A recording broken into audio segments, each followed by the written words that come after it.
Do you guys remember when some people thought there was a debate over who the Cavs should take with the first pick of the 2011 draft, either Kyrie Irving or Derrick Williams?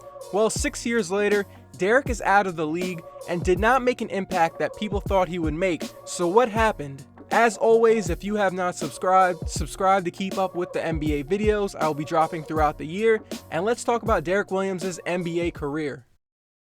Derrick Williams went to the University of Arizona and broke out as one of the top prospects for the draft in his sophomore year.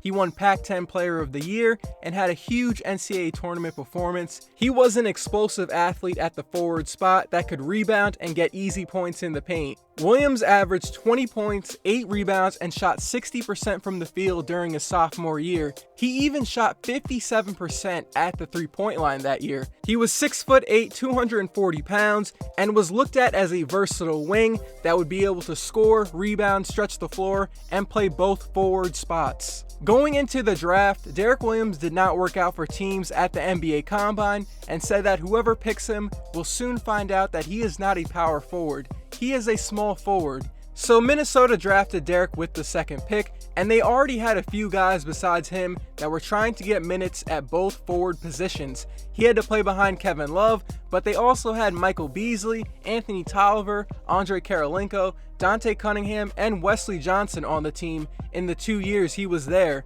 So that was a very odd situation where you have a lot of veteran forwards competing for a job, then you draft a guy that needs minutes at the forward spot. In his first 2 years in Minnesota, Derrick Williams was averaging 10 points, 5 rebounds on 42% shooting, and 30% at the three-point line. He wasn't hitting threes at a high rate so defenders could sag off of him. At Arizona, he was big enough to bully players smaller than him, and he was also quick enough to get by slower players, but that never translated to the NBA, and when he did get to the rim, he was not making NBA teams pay like he did in college. Derrick had a few flashes in his first 2 years in the league of what he could possibly be, but it never sustained over several games in a row. He made a three every once in a while and had nice hops and powerful dunks, but again, it was not over a consistent span.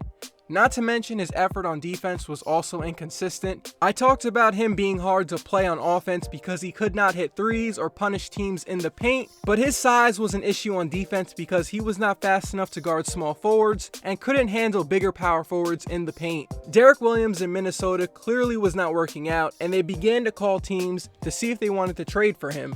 There was one team that believed in his potential as a rotation player, and that was the Sacramento Kings. In November 2013, Minnesota traded him to the Kings for Luc Mbah a Moute. President of Basketball Operations Flip Saunders said that he liked Derrick, but he and head coach Rick Adelman felt he was not capable of playing small forward in Minnesota's system. He never won over Adelman's trust as a player that can give the starters rest. And it was the same situation in Sacramento. He showed some of the same athletic flashes in Minnesota. In his second week on the team, he scored a career high of 31 points against the Mavericks. He would have one game where he was big on the glass and at the rim, then for the next 6 or 7 games, it was like he wasn't even on the court and made no impact. In 2 seasons with Sacramento, Derrick averaged 8 points, 4 rebounds, 44% shooting, and shot 30% at the three-point line, pretty much the same averages as in Minnesota, and he was even getting less minutes once Rudy Gay was traded to the team. With his rookie contract up, Derrick Williams signed with the Knicks for the 2015-2016 season, and in his 1 year there, I thought he was one of the more fun players on the team and showed way more effort than he did in his previous years. I'm from New York, so I watched a lot of Knicks games, and I thought in the second half of the season, Derrick looked like a decent rotation player in March and April of 2016. Derrick was averaging 12 points and 5 rebounds on 44% shooting at the three-point line in March and April, and actually turned out to be one of the fan favorites of the team.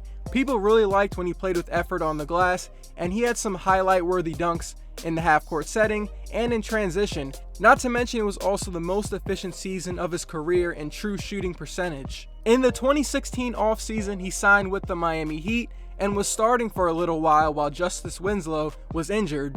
But he really made no impact in Miami and was waived in February of 2017. A few days later, the Cavs signed him to a 10-day contract and later signed him for the rest of the season. If you remember, Derrick Williams was playing a lot of minutes in his first 15 games with the Cavs, His first game in Cleveland, he scored 12 points and made 3 3-point shots against the Thunder. Derrick was giving the Cavs some energy off the bench and was hitting threes when he was open sometimes. For a stretch in the second half of the season, Derrick Williams was one of the first guys off the bench for the Cavs. But after those 10 to 15 games, he fell out of the rotation and he did not play much in the playoffs, and those 5 finals games were the last minutes of NBA action he would see. So what happened to Derrick Williams?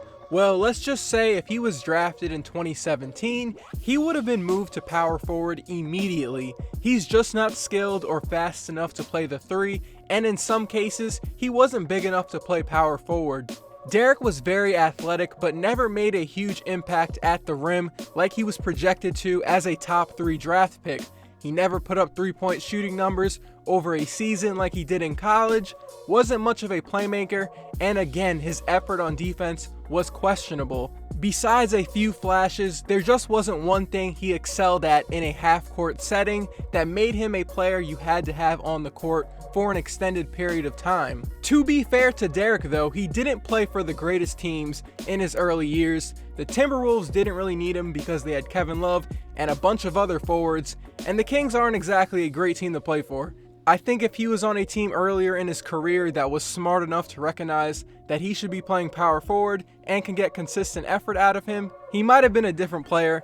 It looked like he was turning his career around as a rotation player in New York, but the Cavs would be his last NBA stop. And that is it for Derrick Williams' NBA career as of now. What do you think? I knew there were some Knicks fans that kind of liked him, but I knew there were some Cavs fans that thought he wasn't good enough and didn't want him on the team next year. Do you think Derrick will get another shot in the NBA, or is he done? I hope the video was interesting to listen to. I appreciate it if you made it to the end, and I'll see you guys in my next one.